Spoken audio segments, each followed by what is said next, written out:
Welcome. This is the OK Conversation on OKFM 99.5 for the first time ever. On this show, and my first time ever seeing him as well. Dr. Alexander Nuetah, Liberia's Agriculture Minister. Yeah, quite interesting. It's my first time seeing you. Oh, that's why when the name Julius Jack appeared on my phone, I was concerned. So I wanted to make sure that was the real Julius I was interacting with. Yeah, because a whole lot of people can want to use our names. I understand that. This guy keep duping out. My first experience was with a guy who sent me a message. Yeah, just come a little closer to the microphone. And said they were, they sent me. They said, "Oh, Doc, please send me $100. I lost my mom." So I said, but who was this? The picture appeared as the journalist from Prime FM. Yeah, Kevin Demi. And I've met Kevin Demi before. He's interviewed me twice. So when I saw that message that night with Kevin Demi's picture on the WhatsApp message, I said, well, this was serious. So immediately went and sent the $100 to the guy. And then the next day, the same guy asked me to pay his way to go to the funeral. Mm-hmm. And I became concerned because I know Kevin would not do that. Mm-hmm. I thought to call Kevin. Kevin said he didn't know about it. So while I was driving, then I heard Mo Ali on the same station, and he said he was duped the same way. People were talking about Kevin, Julius J, asking for money. I said, okay, I know they did it to me. So whenever I receive messages from journalists, I want to make sure whether that's the right person. Yeah, sure. How is the Ministry of Agriculture? Well, let me say thank you, Julius, for this opportunity. I know this is the very first time I've been here to this place, but it was not the time you were here. So this is the very first time. Let me say thank you. Let me also say hi up to the audience out there. The Ministry of Agriculture is doing well. I think we've been doing our best since we took over in 2024. Everything is not rosy, but I think our clients think we are doing better because we get the appraisal for some of them whom we are interacting with. So I think, yes, the ministry is fine. Who is Dr. Nuetah? Oh, well, Dr. Nuetah is a public servant. I actually began my professional career with the Ministry of Agriculture in 2004. That was during the transitional period after graduating in 2003 from the College of Agriculture and Forestry. And then 2005, I left for studies. I spent a couple of years. I came back, and when I got back, even though I studied at the Ministry of Agriculture, the then Minister of Agriculture, Florence Nyuma, said she didn't need me in the Ministry of Agriculture because I was an economist. Thanks to Amara Connor, who was then planning minister, and he took me over at the Ministry of Finance as senior economist. I worked there and became assistant minister, and I left the Ministry of Finance in 2015, worked for the IMF in the US. Came back, worked for WFP, worked for the World Bank, did some consultancy with other organizations. And 2023, I became Minister of Agriculture. 2024, Minister of Agriculture. So I've also been a teacher. Oh, okay. Yeah, assistant professor at University of Liberia. We will kick off strictly with the president's executive order. It has been talked about. Different people have said different things. Others, like me, have talked about President Sirleaf issuing similar executive order twice. President Weah, just before leaving office in 2023 December, issued a similar. But others are saying it is different. There is a difference and all those kinds of things. What is this executive order? Well, Executive Order 151 is intended to restrict the exportation of rubber. It is not meant to ban, as it was done with previous executive orders. But the main difference between what Executive Order 151 will achieve would be that it gives people the opportunity who wants to export, but they have to pay some surcharges to the government. Like you said, in 2024, when we took over, the executive order that was issued by then President George Weah was in place. There was all kinds of complaints. In fact, a group of farmers and sector actors marched to the Ministry of Agriculture. They threatened to demonstrate. And then we asked, what was the issue? And they said, some of them said, well, they felt the executive order was not necessary. They complained that some of them already bought their rubber because they thought the executive order would be canceled. They bought rubber. They wanted to export. They could not export. So because of the numerous concerns, the president, in his wisdom, suspended executive order 124 for 2 months, 60 days, to allow those who already had consignment of rubber purchase and it continued to be exported, to export their consignment. So that took place after 60 days. The executive order came back into full swing, and it lasted up to its expiration because executive orders are usually for 1 year. When the 1 year expired, that executive order expired with it. So we realized that because of the absence of the executive order, most of the actors in the sector who are processors, who add some level of value to our unprocessed rubber, could not get sufficient to purchase because people who are exporting rubber, they are exporting at no cost to them, but they generate more revenue for themselves. In the process, they shortchange the government. Usually when you purchase rubber, there is a 4% tax that farmers pay. But those who purchase the rubber and export directly do not pay the 4% charge to government. There is also a levy of $3.90, depending on the price, to be paid to the Rubber Development Fund, which is a legal entity that governs the rubber sector. Those who export do not pay that amount. They are also supposed to pay export taxes. They don't pay them. So, because of the numerous complaints from these farmers, from the processors, we thought it wise to ensure that we limit the exportation of unprocessed rubber to provide incentive for those who are adding value. Because you see, those who add value are the ones who create the jobs. Are there those who add value to rubber in this country right now? They are. Ah, okay. It may not be what you think as value, right? You want to give us examples? Yes. Example, LAG, the Liberia Agriculture Company, based in Grand Bassa County. Yes. Then you have even Firestone. Then you got Jetty Rubber, that is based in Magibi County. You have another company called Lee Group. You got even Nyuma Rubber in Nyuma County. They add some value. They transform the coupon to technically specified rubber.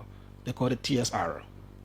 There is also a group that emerged here, headed by Madam Wilhelmina Moba, that transform the latex into smooth sheets. They call it the RSS. They add some level of value to the coupon before it is exported. And when you do that, the price is higher than just exporting the latex or the coupon. There is a counter argument from some of those who tap the rubber and buy and sell directly that the price at which they will export will be higher, and then if they have to sell to these value adders, they are going to pay less to these people. That argument is there. Do you have something to say about that? So that was one of the arguments that was pushing the guys to have us cancel the executive order 124.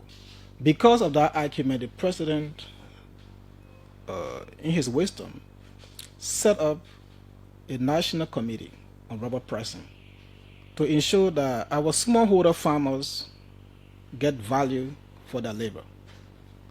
That committee that he set up comprises of the Ministry of Justice, the Ministry of Finance, the National Investment Commission, the Ministry of Commerce, the Rubber Development Fund, the Rubber Planter Association, and those who are involved with processing.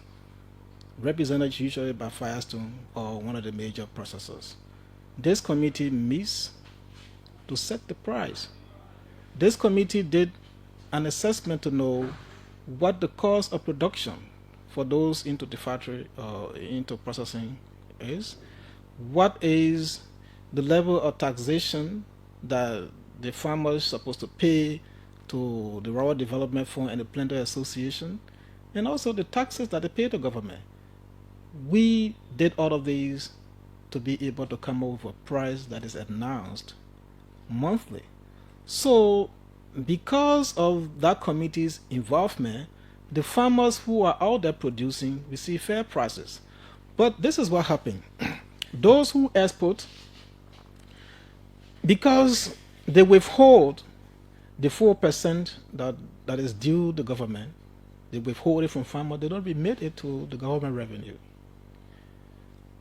They don't pay any extra taxes to the government for the trade that they are carrying on. So the government in its wisdom feel that we should not let it go like that. And everywhere across the world right now, people are going to value addition.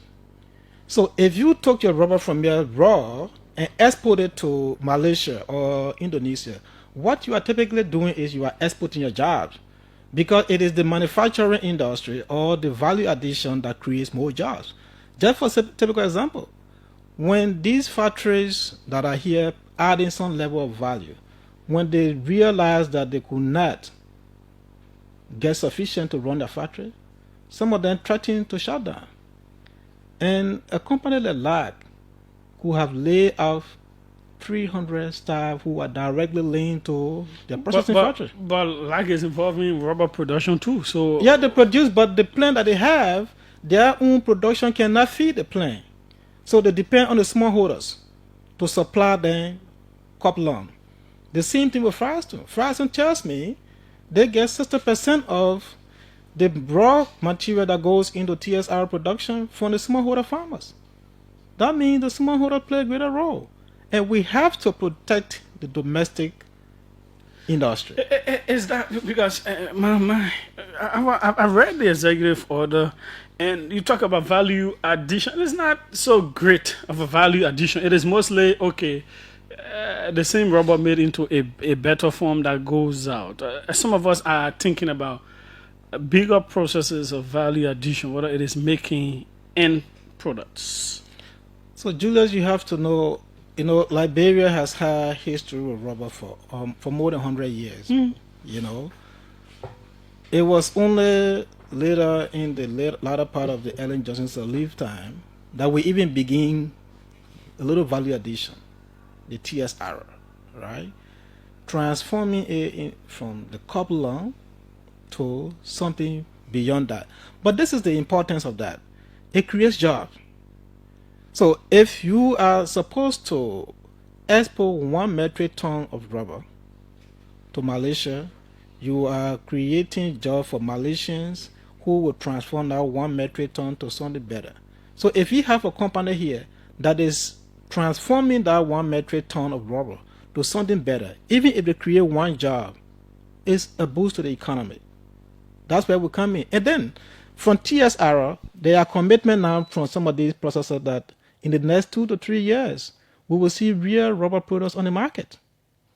Today, I was just in a meeting with the Rural Development Fund board. One of the companies said, by next year, he's going to be doubling the capacity of his plant. And in 2 years' time, we will see finished products. Finished product. We have to lay the foundation for that. If we keep letting our unprocessed rubber leave here, nobody's going to have confidence in investment. So you can be investing in your plant to produce finished product, then you don't even have the raw material to do the ones you have to do. Yeah, I'm not sure you commented more on the issue of the pricing for the local farmers. No, that's why I said the local farmers are getting fair price right now because the government sets the price. As compared to previous what time will come internationally? No, listen. The international people, those who are buying from them, are not giving them any better price. They are making more profit, because the first thing, they don't collect the revenue that they collect from the government. So that's the government has to collect 4% on every metric ton. And that 4%, sometimes depending on the price, is around $20 to $30, depending on what the price is, right? If you had 3 metric tons, because that guy is going to be exporting at no other cost, he might give you shortchange the government. He takes half of that money and give you half. He has shortchanged the government of the 4%. But when the president set up the committee, we realized that in the past, under previous executive orders, the farmers were receiving prices that were less by around $50-$60 on every metric ton. But since the government began setting the price, the farmers receive monthly, on average, $50 or more on every metric ton of rubber that they are selling now. So the government did not just focus on the executive order, it also looked at the interest of the smallholder farmer. That's why we have a committee in place that sets the price and make sure that the farmers, the processor, and everybody that is connected to the value chain receive a fair margin on his or her labor. Is the government also considering beyond executive orders like a law, from the executive backed by the legislature? It's an issue of value addition to go even deeper into it to ensure that it is not just every year an executive order coming in, but a law that will ensure that we are actually getting more out of our rubber produce. So let me tell you, today we were doing just a little bit of analysis, right, with the team and other members of the board.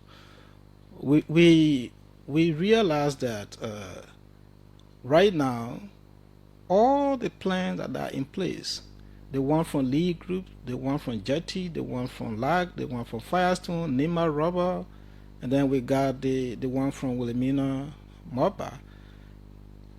The capacity, what they require every year, should be around 800,000 to 1 million tons of unprocessed rubber to be able to feed their plants.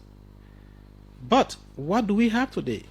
Today, our national production is less than 200,000 metric tons of unprocessed rubber. That's what Liberia is producing now. It means there is excess processing capacity with limited domestic production. So, if we are to improve or to add more value, we have to look at the production side and support it. So value addition is critical because that's where the jobs will be. So in the future,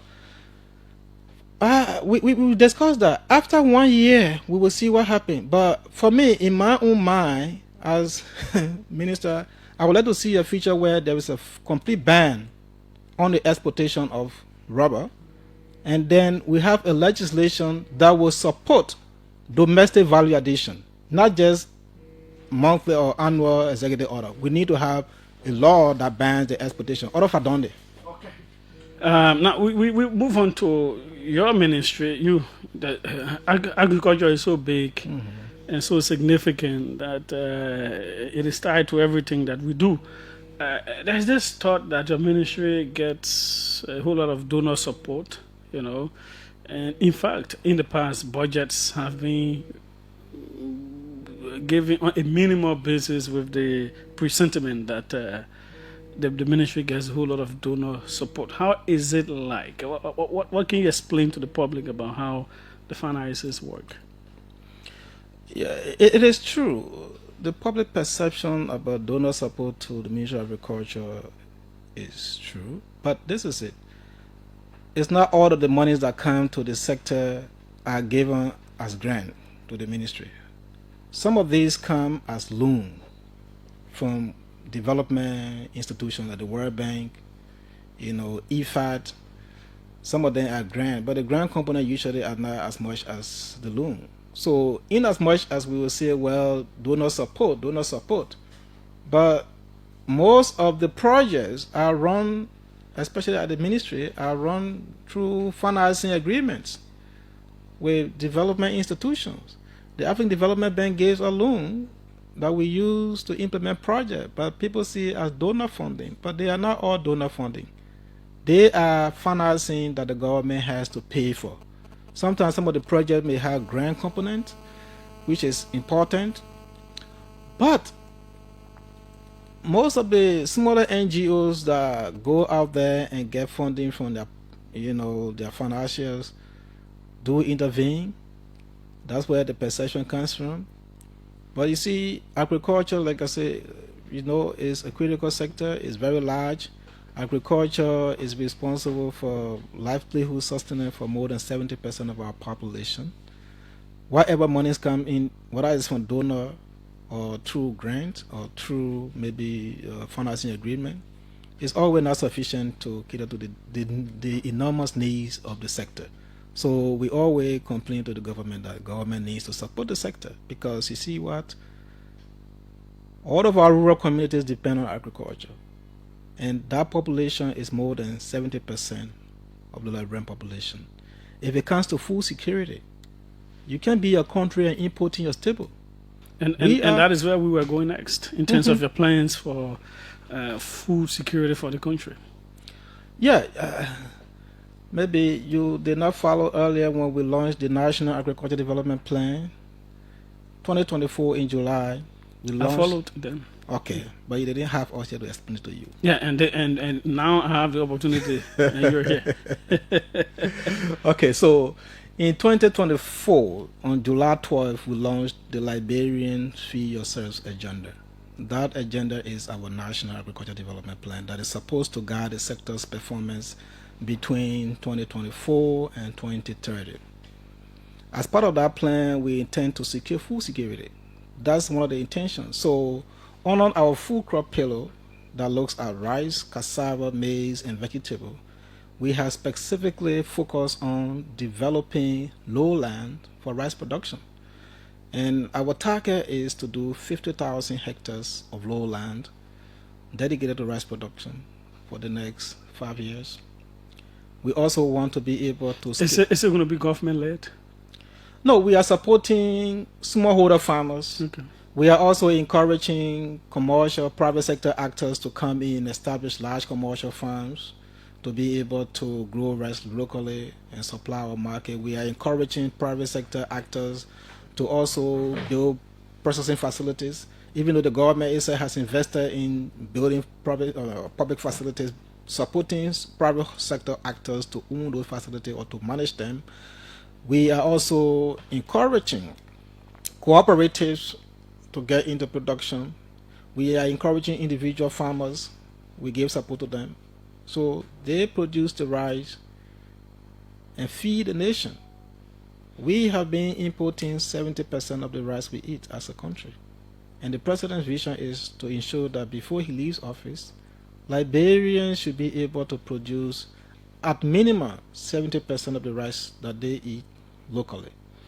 Others have argued whether we have the land space, whether our land is supportive to actually feed us to that level with rice and other things. Also, the issue of support. Is the government going to set out or set aside some funding to these private actors that want to go into agricultural production, given the risks attached, and banks are not usually quite inclined to want to lend to agricultural producers?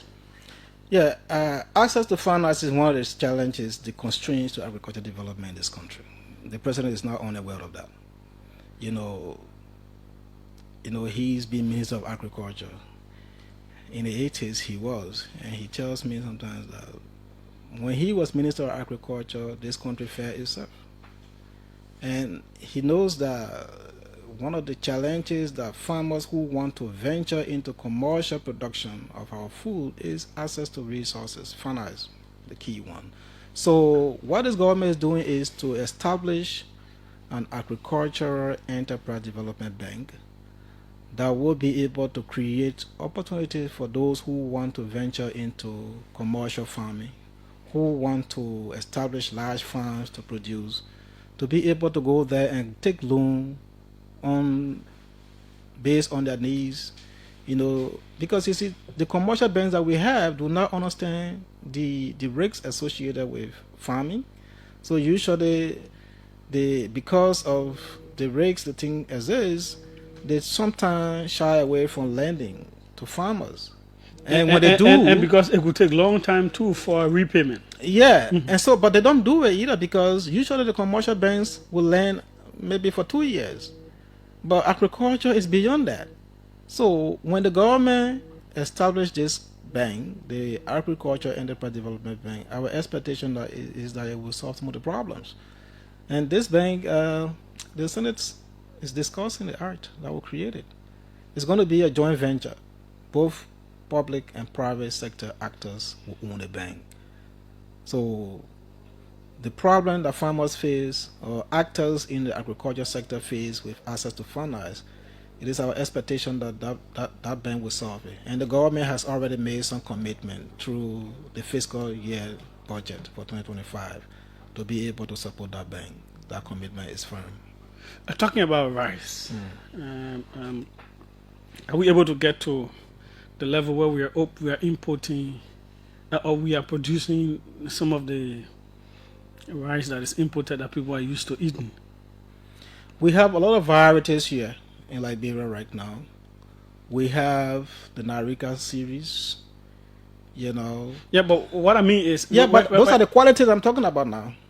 Yeah, but when people produce it, it is in the country rice form, how we call it. No, that's not country rice. Okay, let's call all the rice growing in Liberia as Liberian rice. Liberian rice. Over the years, in the past, people knew what we call the LAC 23, the rare rice, we got the Swakoko A, and we have other varieties that will be grown for 9 months. Sometimes 6 to 9 months. Yeah, I know we have a 6-month rice in 9 months. Yeah. But right now, there are varieties in this country that you can cultivate for 90 days. That's 3 months? 3 months, yes. Ah. So in a lowland environment, you are able to grow rice 3 times. Once it's developed, that's the reason why we target a lowland.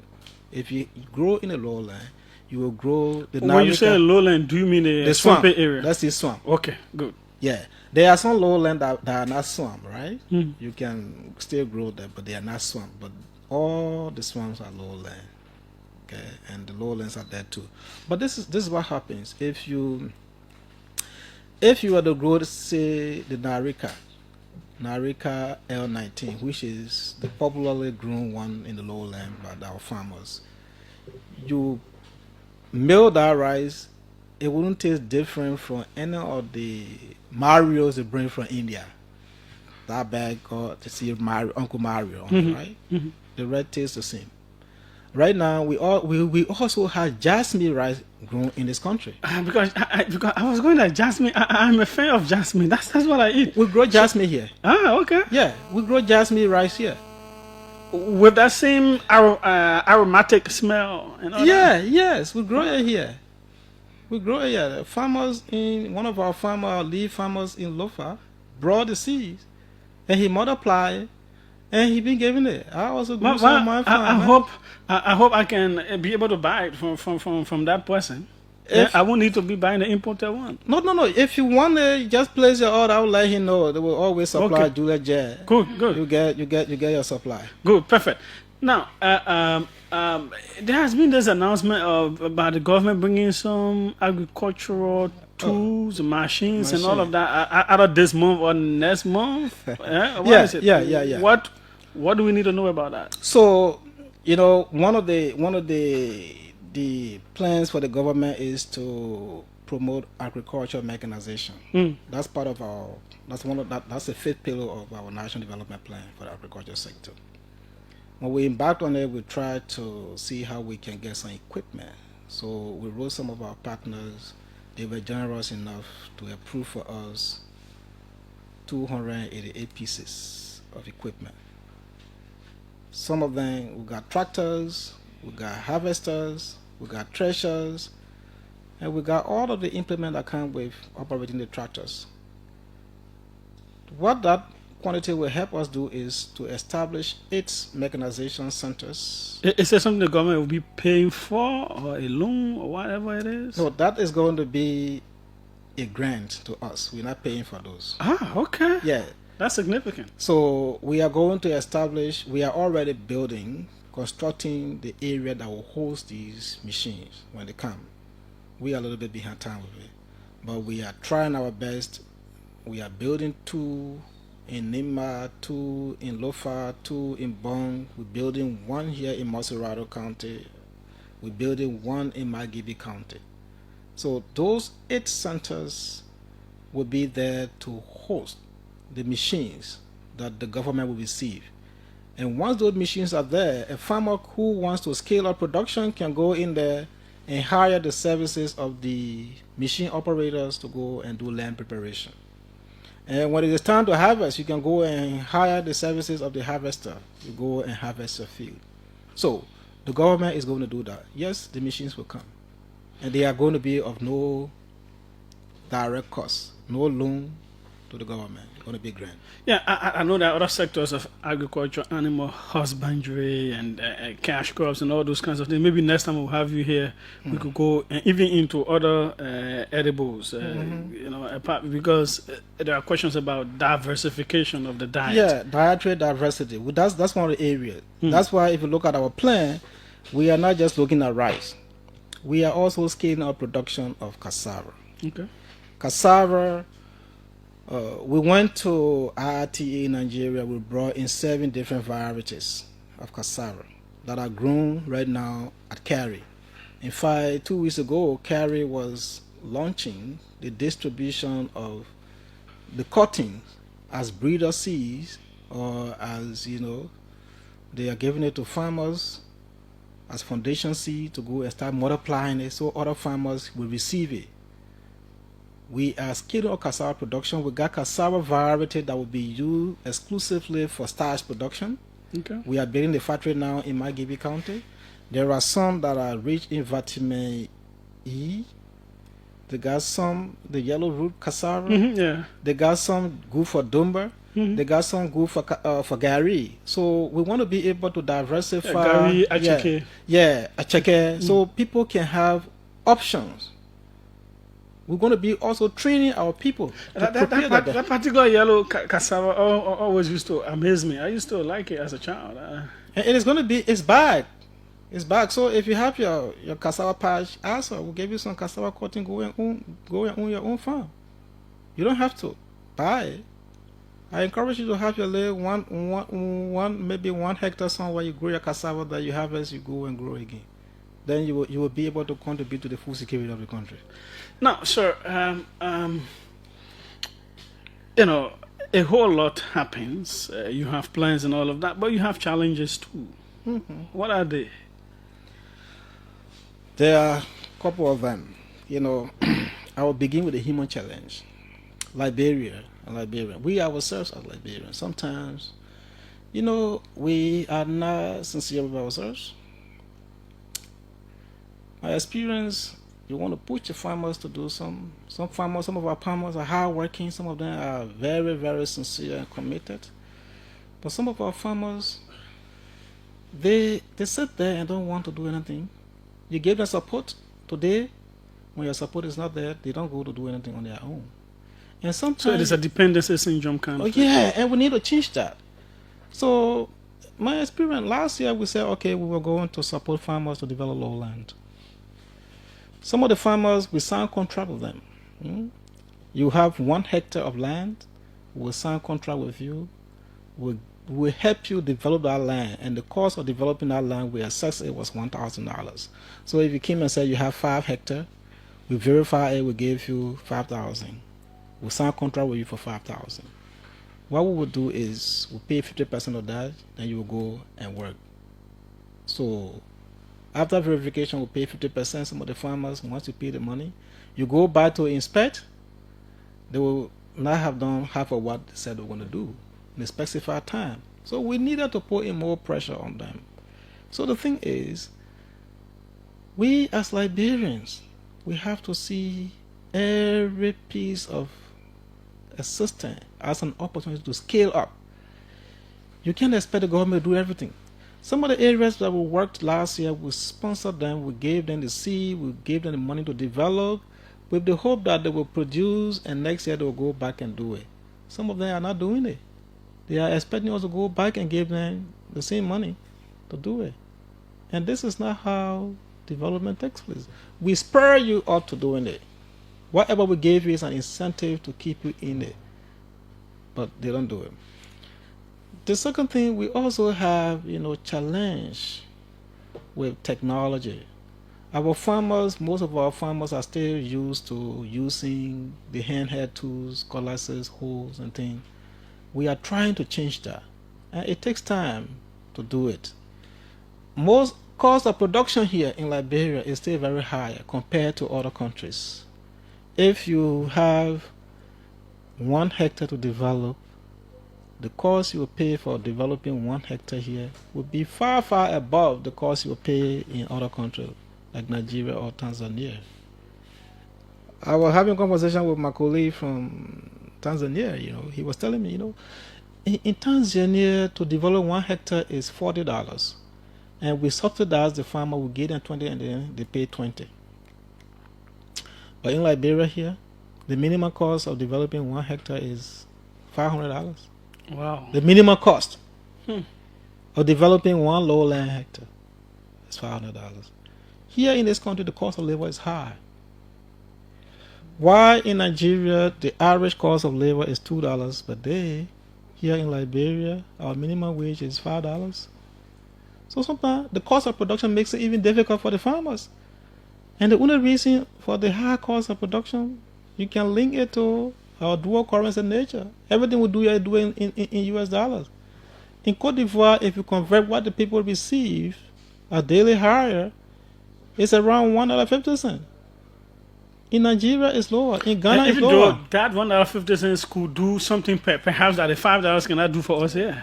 That's what I'm saying. The US dollar here makes cost of living here higher and cost of labor high. So that's how challenging sometimes it is.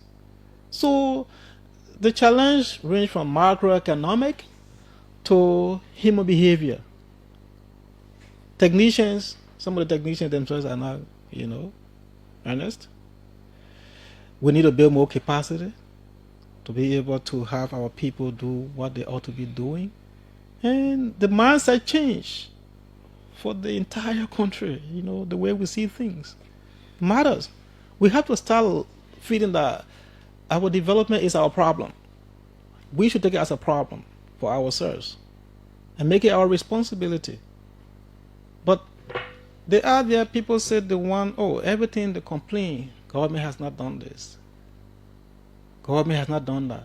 But even with the level of support, the minimum support they have given, those who have received it, you don't see the transformative impact it makes on them because they themselves may be not exerting themselves on it.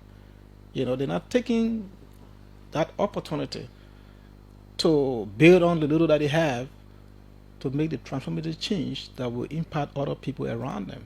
So the challenges are just enormous. Again, finally, for us, financial resources.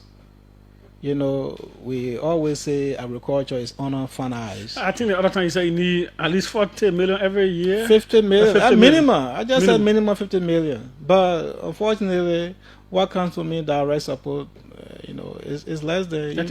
I think this year budget is about 20-something million. No. This year budget for Minister of Agriculture is around 13 million, 13.5 million. Okay, 13. Okay. Yeah. Now, so I'm very interested in agriculture too, in terms of being able to highlight what's happening there and all of that. So I hope we can keep these up, these engagements, talking with different people at ministry, perhaps sometimes going to see in the field what is happening there to be able to. But I think one of your stars was with us in Lufa. Yes, he usually, Chokon, when he did a report, we even talk about some of the things happening there. Mm-hmm. Yeah. Okay. Let's take a few calls. There's a whole lot still in agriculture. I think we have covered so far what I needed to cover. Okay. Is there still one thing you want to? No. I'm here to listen to what the people want us to talk about. So next time we are here, we're going to go deeper. There are a whole lot of other things. There is fishery, the animal area, cash crop, tree crop, blah, blah, blah, other things. Things like plantain, banana, and all those other areas out there. International organizations, how you connecting with different countries. Those are things we can talk about. Who are you learning what from? You know, which countries could we pattern our sector after and all of that. But yeah, that will be in the next engagement. 777-700-995, 555-995. Welcome. Let's hear you. Good evening, Julius. Yes, go ahead. Julius, thank you for having me on your platform. Yes, my name is Dr. Junior of the Influencer Class District 14. I want to say good evening to your studio guest, the Agriculture Minister. Well, Julius, I want to ask the Minister, is he anticipating getting a government farm? Because I remember growing up in Bonston, my President Chancellor used to have a farm and they grew the rice called butter rice. I think he had to reduce the sale or the cost of the rice on the Liberian market. So I remember last thing you asked that he was requesting for a 50 million budget, and now he's saying that he's getting 30 million out of the current budget.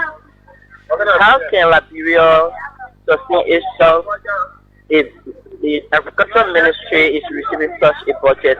And this brings to my mind, or the question comes to my mind, is the rest of the government really serious for agriculture? Because I think agriculture is one of the pillars in their agenda. So I want to call Mr. Boakai, if he's serious that Liberia can become self-sustainable, I think they need to do more to national agriculture. And as I leave the line, what is the minister doing to get other farmers from the rural areas? Because most of the time when they say they want to subsidize farmers, I think they just cherry pick few people from around in Monserrado, the suburb of Monserrado, and then they say they are subsidizing corporate farmers. But I think they need to get more people incorporated into the system. Thank you for your 40-minute time. Okay, thanks so kindly as well. Welcome. Let's hear you. What's the name? Where are you calling from? Yes, good evening. I am glad when I call you for So my concern is, I really want to know whether the minister got any plan of recruiting people that did agriculture as well as agriculture, because we have many that did agriculture from the University of Liberia, other private universities around. But I want to know whether there's any plan to absorb people in the system because all of the opportunities are available now. Okay, thanks so kindly. Let's see who's on this end. I need to do it quickly, just few calls we can take. Next time when he's coming, we'll get him 1 hour, 30 minutes so that we can explore more. You can hear from you more. Let's take agro journalist Christopher Salih. Welcome, let's hear you, sir. Yes, good evening. Good evening to you, Honorable Minister. How are you? I'm good, Chris. Yes, okay. So I followed the conversation briefly. Sorry, I just entered the conversation, but it's very interesting. And Minister, you cannot say that enough further. No country, for that matter, should be importing these people. And the last time when you were on LNTV, I called you and made some contribution, and I like your approach since we last talked on the radio. We have to pull this thing by the horn. It is an embarrassment. I'm doing some research on lowland farming. Mali, that is almost 25% desert, Mali has begun exporting rice. Though it is not a staple. What are we doing in this country? That we have 6 months rainfall, 6 months sunshine. As I told you, Mr. Minister, I'm inviting you at Crispo Farm on the Square Mecca Highway. The jasmine rice you talk about, Julius, rest assured, in the next 90 days, I'll supply you jasmine rice. Oh, so why are you inviting the minister and you're not inviting me to go there? Okay, you will come along. I just want to try to come a little bit. But I just want to tell you how we're doing it on our own. Sometimes ago, 2-3 years ago, we applied for grants. Because of our name and critical analysis on the radio, we were denied. So what we're doing now at Crispo Farm, we want to do it on our own, invite policy makers. They come and see what we've done on our own. Then we can start engaging them on how far they can reach out in helping us to move on with rice production. Seriously, Minister, we should not be importing rice. The last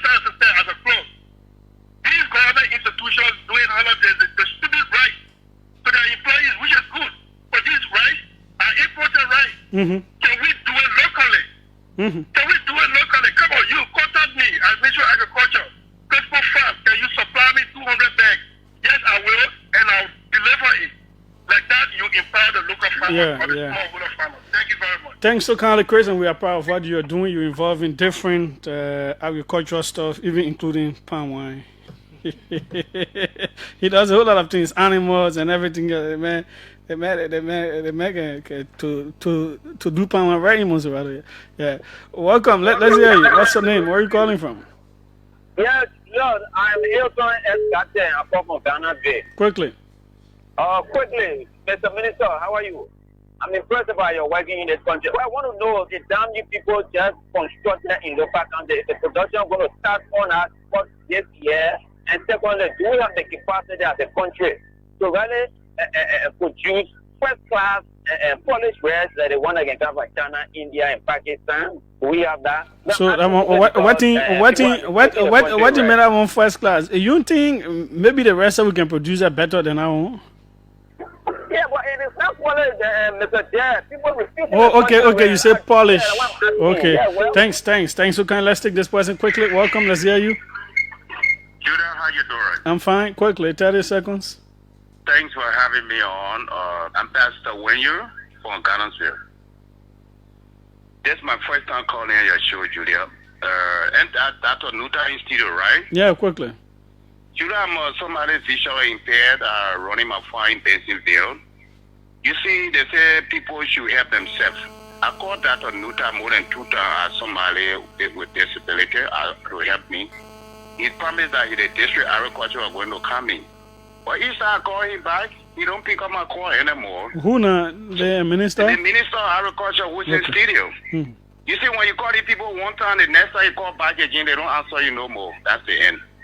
So then how but did he connect you with the district person? Because at their level, even us to get to them is very tough. So he never came. Okay. Also, and so that is why you wanted to let him know that the district agriculture person did not go to him. All right. Okay. Thanks so kindly. He's right here. This will be the final one, folks. Sorry, the next time he's coming, I promise you we'll make it 1 hour 30 minutes. The interest in agriculture is very high and important. Welcome. Hello? Let's hear you. Yeah, Julius, I'm Otis Allison. I'm calling from Claretown. Go ahead. And I'm happy to be live on OKFM. Yes, I want to thank the minister for everything he has said, and I have a specific concern, and that is the development bank that's going to be set up as pending legislation. I want to know the guarantee for rural farmers and what it's going to be like, because we have some foreigners that would be interested to invest in the private sector.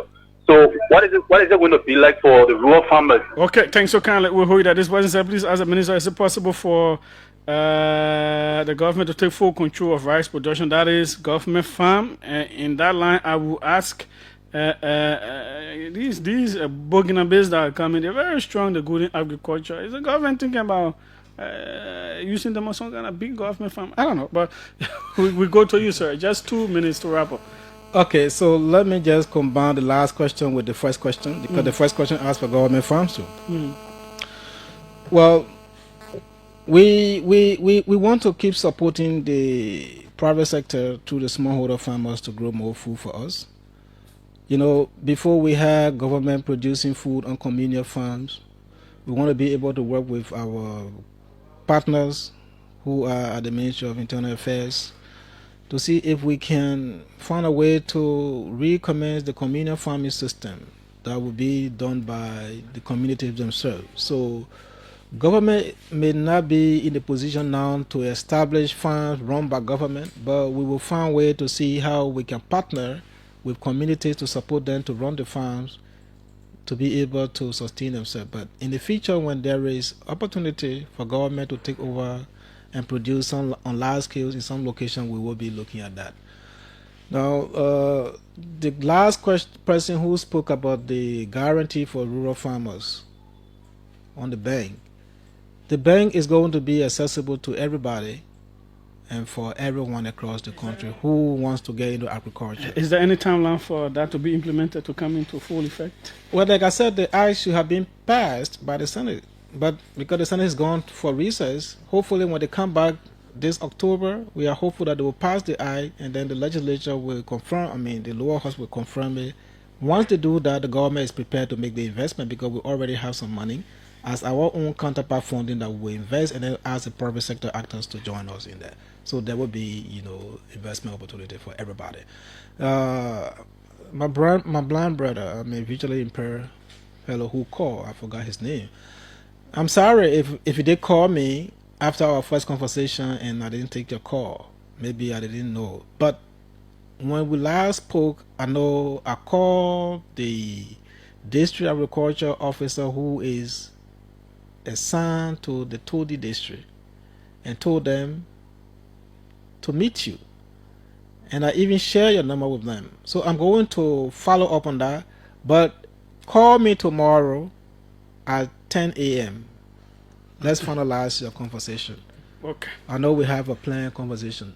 The other fellow asked what we're going to be using the Fangonda dam that we built in Lofa. Right now, people are along the dam preparing to start cultivation. But we build the dam, we are yet to do some other irrigation work around it. Okay. So we'll do that. And my friend and brother Christopher Salih, who spoke about visiting Crystal Farm, I'm prepared to go there. Okay. And let me thank you for your engagement with work you are doing right now. So thank you. Recruiting agriculture graduates, we have been doing that, recruiting some, but we will not be able to recruit everybody because fiscal space is not there to be able to hire everybody that do agriculture. But what we can assure you, when you graduate from agriculture college, you are innovative, come up with an innovative proposal to say you want to be a master farmer. I think we can find a way to handle that. Dr. Nuetah, thanks so kindly for being here. The next time you're here, we're giving you an hour, 30 minutes to discuss all the issues about agriculture. You ate more than 20 minutes of my time sitting sorry. over the wedding, so you're rushing me out. Yeah, sorry. The news is coming up next. Thank you. Thank you.